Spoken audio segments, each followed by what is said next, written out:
Only this hour, one of Portland's most popular gay nightclubs is celebrating its final Pride Month. CC Slaughters just announced that it plans to close down for good.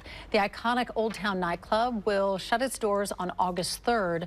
The announcement was made in a Facebook post, which has been flooded with comments from people who call the news heartbreaking and a devastating loss for Portland's queer community. The post invites friends and fans to come in and share their favorite memories of their time at the nightclub until the final hour of August 3rd. CC Slaughters has been in business for more than 44 years.